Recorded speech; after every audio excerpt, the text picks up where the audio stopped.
শাহবাগে সমবেত হওয়ার জন্য লাখো জনতা রওনা দিয়েছে ইনশাআল্লাহ। আগামীকালকে শাহবাগ জনসমুদ্র হবে।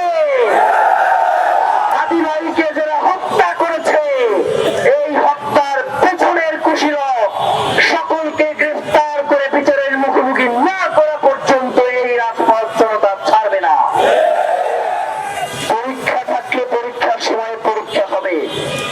এই মাইকে বলবার পরে এই রাস্তা কেউ দখলে রাখবে না, এটা আমরাও জানি, আপনারাও জানেন। এই মাইক থেকে যেই ঘোষণা আসবে, আপনারা যতই ভিতরে মিটিং করেন, বিভিন্ন ভাবে আমাদেরকে বোঝানোর চেষ্টা করেন, জনগণ যতক্ষণ পর্যন্ত সিদ্ধান্ত না দিবেন যে তারা এখান থেকে যাবেন না, ততক্ষণ পর্যন্ত আমরা যাব না। প্রিয় ভাইরা,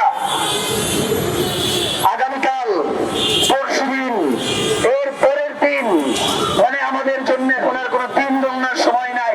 এখন শুধু খলিলকে গ্রেফতার করবে তখন সেইটা আমরা জানতে চাই। আমরা দিন গুনার জন্য এখানে বসে নাই। অতি দ্রুত খুনিদেরকে বিদেশ থেকে, দেশে থাকলে দেশ থেকে গ্রেফতার করে জনতার সামনে উপস্থাপন করেন।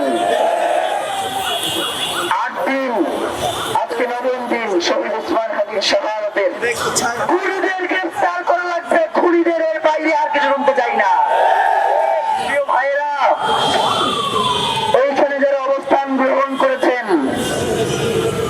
তাদেরকে আমরা খাওয়াতে চাইছি, খান নাই। তাদেরকে আমরা বলেছি যে আপনাদের জন্য কম্বল নিয়ে আসতেছি, আপনারা বলেছেন আমাদের কম্বলের দরকার নাই।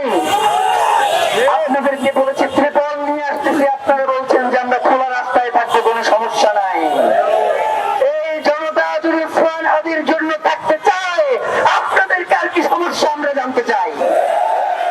প্রিয় ভাইরা, এই দেশে অনেক রাজনীতি হয়েছে, ভবিষ্যতেও অনেক রাজনীতি হবে। খুন খুন হত্যার রাজনীতি বাংলাদেশের বহু পুরনো রাজনীতি। তারা লাশ নিয়ে রাজনীতি করে, লড়াইকে স্বীকার করবার পরে তাদের কতজন শহীদ হয়েছে সেই তালিকা প্রকাশ করে। ইতিপূর্বে আমরা দেখছি না, ওসমান হাদিকে কোনোভাবেই আর কুক্ষিগত করা যাইবে না। ওসমান হাদি ইনকিলাব মঞ্চের নয়, ওসমান হাদি ইনকিলাব কালচারাল সেন্টারের নয়, ওসমান হাদি এখন পুরো বাংলাদেশে। সুতরাং আপনারা যদি কোনোভাবে আমাদের কণ্ঠ থামিয়ে দেন, আমাদেরকে হত্যা করেন, শাহাদাতের সুরা পান করে আল্লাহর কাছে চলে যাব, কিন্তু তবু এই লড়াই থেকে আমরা বিচ্যুত হব না।